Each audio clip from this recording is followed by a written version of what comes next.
Setelah pertempuran berakhir, kelompok Xiaoyan kini akhirnya tiba di sebuah goa tersembunyi yang terletak di bagian terdalam Fallen God Stream. Setelah menstabilkan tubuhnya, Xiao Yeshan pun perlahan menatap ke arah Xiaoyan dan berkata, "Tak kusangka tidak sampai 1 tahun kau sudah berhasil menerobos ke kelas Douzong. Kalau begitu, apakah kau sudah menyelesaikan masalah racun Doki yang ada di dalam tubuhmu?"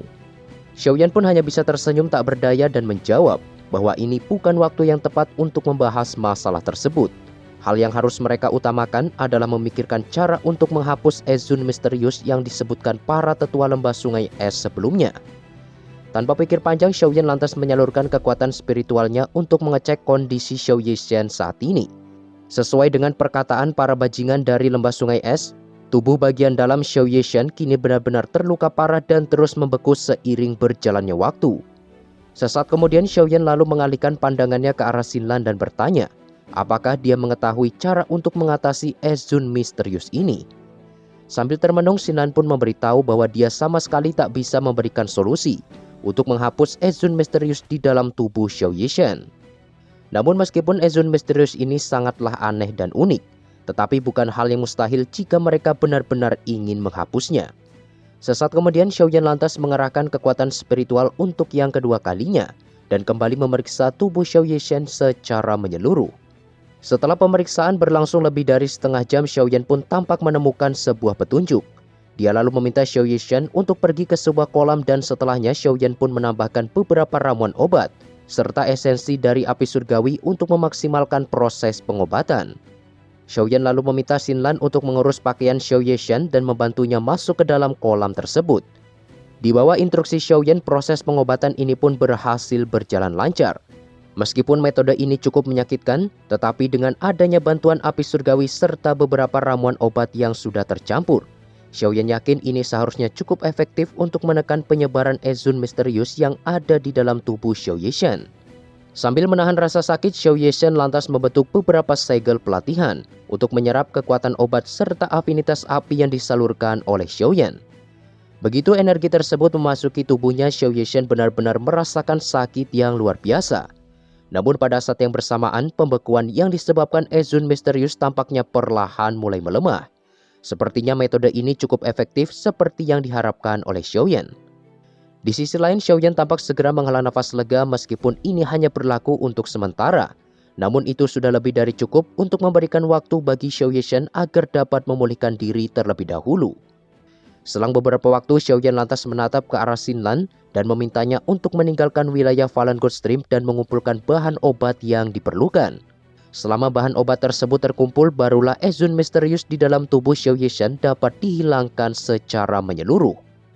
Xinlan pun berjanji bahwa dia pasti akan menyelesaikan tugas ini dengan baik dan kembali secepat mungkin. Xiaoyan pun mengangguk, dia lalu mengeluarkan boneka siluman sembari mengatakan, "Kalau begitu pergilah, boneka ini akan terus melindungimu selama perjalanan." Setelah kepergian Xinlan, Xiaoyan pun tampak sedikit termenung. Dia bersumpah akan membalas lembah sungai es atas segala perbuatan keji yang telah mereka lakukan.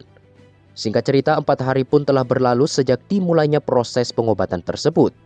Berbagai macam bahan obat pun terus-menerus Xiaoyan keluarkan untuk mempercepat proses pemulihan Xiao Yeshan. Berkat usaha keras Xiaoyan, kondisi Xiao Yeshan saat ini benar-benar membaik dan hanya menyisakan sedikit Ezun misterius di dalam tubuhnya. Sesaat kemudian, Xiaoyan lalu mendekati Xiao Yeshan dan bertanya bagaimana kondisi tubuh racun saat ini. Xiao Yeshan pun menjawab bahwa dia masih baik-baik saja. Kemungkinan dia masih memiliki waktu 2-3 bulan sampai tubuh racun benar-benar meledak. Xiaoyan yang mendengar hal itu pun sontak merasa khawatir. Meskipun Xiao Yeshan mengatakan dia baik-baik saja, tetapi Xiaoyan jelas mengerti bahwa ledakan tubuh racun adalah sebuah permasalahan yang sangat serius.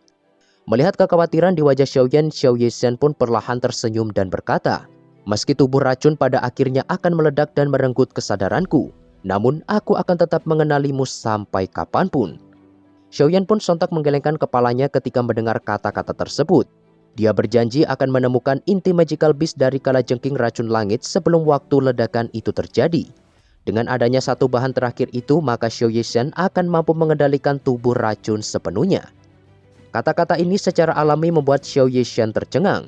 Sambil termenung, dia lantas mengatakan, "Jika itu terkait dengan kalajengking racun langit, mungkin kita bisa menemukannya di wilayah Fallen God Stream ini."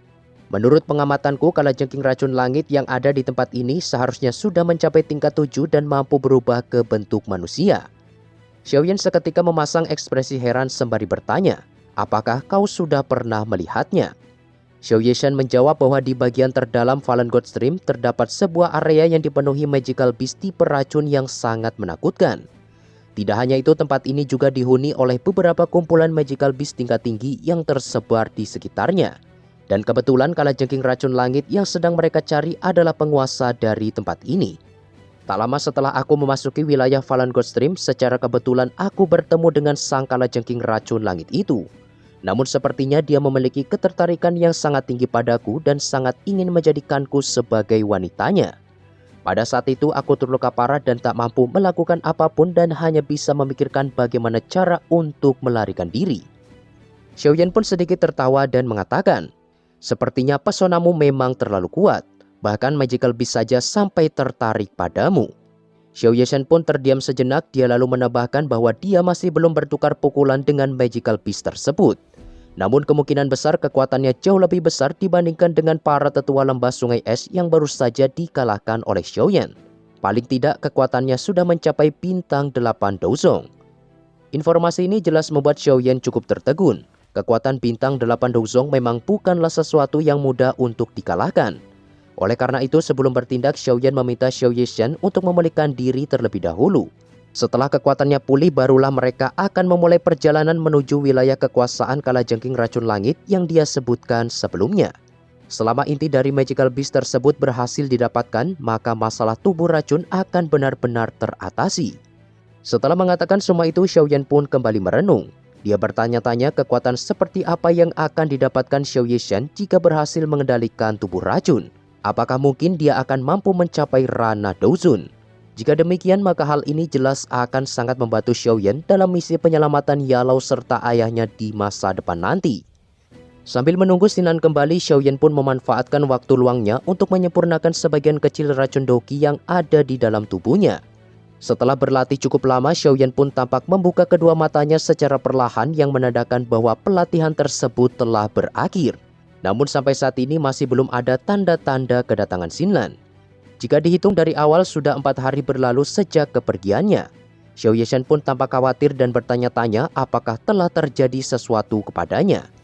Xiaoyan pun segera membantah pemikiran ini dan berkata, hal buruk semacam itu tidak mungkin terjadi mengingat boneka siluman berada di sisinya.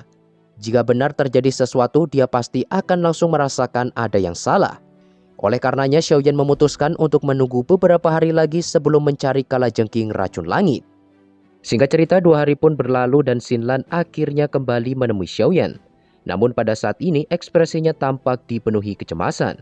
Dia lalu memberitahu bahwa Xiaoyan dan juga Xiao Yeshan kini telah ramai diperbincangkan karena menjadi buronan dari lembah sungai es. Tidak main-main, lembah sungai es bahkan mengirim seorang tetua di puncak kelas Douzong ke wilayah Fallen God Stream ini. Xiao Yeshan dan juga Xiaoyan pun cukup terkejut. Bagaimanapun ahli puncak di kelas Do Huang memang sangatlah merepotkan. Bahkan Feitian yang pernah dilawan oleh Xiaoyan belum mencapai ke level ini. Karena masalah terkait lembah sungai es semakin memburuk, Xiaoyan pun segera memerintahkan yang lainnya untuk bergegas pergi mencari kalajengking racun langit sebelum pasukan lembah sungai es menemukan mereka. Setelah membicarakan semua itu, mereka pun akhirnya melanjutkan perjalanan. Kabut racun hitam pekat tampak menyebar dan menyelimuti bagian terdalam wilayah Fallen God Stream.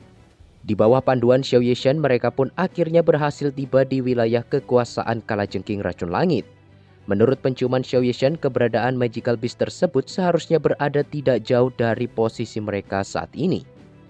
Sebelum melanjutkan perjalanan, Xiaoyan memerintahkan Xinlan untuk menjaga jarak dan menjauh, serta jangan sampai terlibat dalam pertarungan yang akan terjadi nantinya. Setelah memakan pil anti racun yang diberikan oleh Xiaoyan, dia akan tetap aman dan tidak akan diganggu oleh magical beast yang ada di area tersebut. Sementara itu, di tempat lain terlihat ada 4 sosok tetua utusan lembah sungai es telah tiba di medan pertempuran sebelumnya. Sang pemimpin pasukan berpenampilan lelaki tua yang bernama Tianxi pun tampak mengerahkan sejumlah doqi dari dalam tubuhnya hingga membentuk sebuah cermin es yang menunjukkan semua peristiwa yang terjadi di tempat ini. Termasuk para pelaku yang membunuh para tetua mereka yaitu Xiaoyan, Xiao Yeshan, Tianhuo, dan juga boneka siluman. Setelah melihat semua wajah para pelaku, Tianxi pun tampak dipenuhi amarah. Dia tak menyangka gadis racun ternyata memiliki bala bantuan yang cukup kuat. Namun orang-orang ini tampaknya sangatlah asing di mata Tianxi. Dia menduga bahwa mereka sepertinya berasal dari luar wilayah kota Pil. Sesaat kemudian Tianxi lantas menginstruksikan para anggotanya untuk segera bertindak dan mencari gadis racun beserta anggotanya. Mereka harus menunjukkan betapa menakutkannya lembah sungai es yang sebenarnya. Shin lalu kembali ke lokasi Xiaoyan berada. Pada saat ini mereka telah tiba di area bebatuan yang dipenuhi oleh kalajengking beracun. Di situ Xiao Yeshan pun memberitahu bahwa sang kalajengking racun langit sepertinya sudah merasakan kedatangan mereka. Hal ini disebabkan dia sangat sensitif terhadap segala jenis racun, terutama tubuh racun yang dimiliki oleh Xiao Yeshan. Tepat setelah kata-kata ini terdengar, aura gelap pun dengan cepat menyebar dari arah bebatuan. Doki hitam pekat pun perlahan berkumpul di langit. Suara tawa menakutkan tiba-tiba terdengar yang mengatakan, "Gadis cantik, tak kusangka kau akan mengantarkan dirimu sendiri untuk mencariku. Sebaiknya kau patuh dan bersedia untuk menjadi wanitaku." Alasan Magical Beast tingkat 7 ini sangat menginginkan tubuh racun adalah karena dia ingin mendapatkan keturunan terbaik.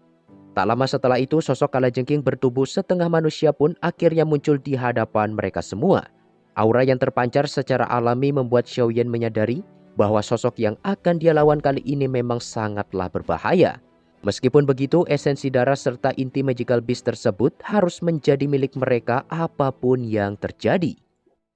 I know you told your friend you're not okay, and tell me what's wrong and why you never said you felt that way. And guess you're trying to stay strong and fake a smile until I look away. But I've known you too long, it hurts to watch your blue eyes fade to gray as you fade away, as you fade away.